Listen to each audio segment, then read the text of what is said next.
entreprises aujourd'hui, et c'est pas forcément justement des entreprises qui sont technologiquement câblées ou qui sont complètement orientées, je dirais, innovation, technologie. Je parle vraiment d'état d'esprit et de culture d'entreprise. Il y a une culture de management qui favorise justement cette flexibilité et cette transformation. Les autres entreprises, pour elles, le chemin n'est pas forcément je dirais difficile non plus, mais ça passe forcément par une phase de test aujourd'hui. Donc il faut y aller, il faut sauter le pas, choisir des petites transformations, de la digitalisation simple de processus, des mini-transformations digitales, quelques petits changements, histoire justement de voir la capacité de l'entreprise à s'adapter et de justement commencer à voir aussi les gaps qui puissent exister entre les compétences existantes et les compétences à développer pour pouvoir absorber cette transformation et l'accompagner. Clairement, cette transformation sera après en mode un peu itératif, c'est une transformation incrémentale, flexible et qui va permettre à l'entreprise petit à petit justement de mettre en place les structures et les compétences nécessaires pour pouvoir le faire. Le fait est qu'aujourd'hui, les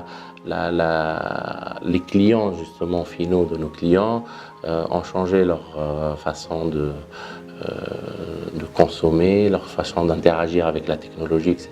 Et les besoins, justement en termes de produits que doivent fournir justement les clients, devient de plus en plus obsolète et doit accompagner ce nouveau changement. À ce titre-là, cette transformation digitale de l'entreprise peut être perçue comme une nouvelle révolution qui va arriver, mais ce n'est en aucun cas un Big Bang.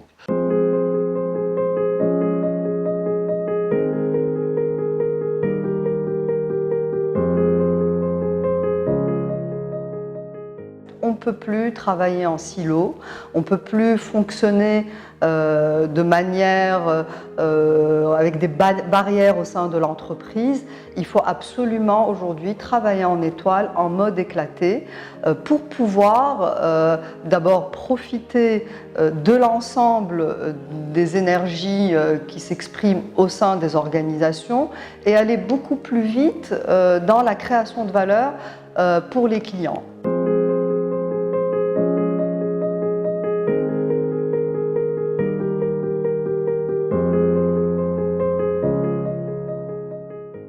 Si on prend le cas de l'industrie pharmaceutique aujourd'hui, le cas de l'industrie pharmaceutique, on a le volet industriel, usine, et le volet promotion médicale.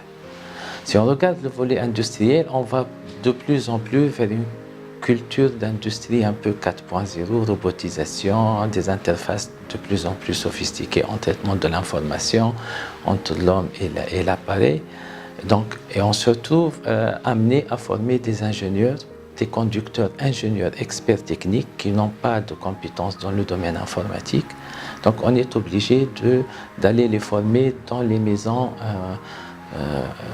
mères chez les fournisseurs auxquels on prend ces équipements. Si on prend par exemple la promotion médicale, de plus en plus, on parle aussi de plus en plus de médecine à distance et tout, mais si on regarde le délégué médical et la database dont il est en train de gérer en termes de CRM, de gestion de la visite médicale et tout, et on voit que cette base de données, elle est de plus en plus un peu sophistiquée et elle devient de plus en plus intelligente. Il faut que les délégués qui sont des experts, des médecins ou des pharmaciens sont aussi amenés à être formés sur le plan informatique. Donc c'est la transformation un peu culturelle d'avoir cette polyvalence. Il est clair, il est beaucoup plus facile de former un ingénieur en informatique que de former un informaticien dans le domaine technique ou l'inverse, un pharmacien ou un médecin donc doit être formé. Donc, et c'est pour ça qu'on dit qu'on doit s'adapter et c'est la nouvelle culture un peu de l'entreprise future.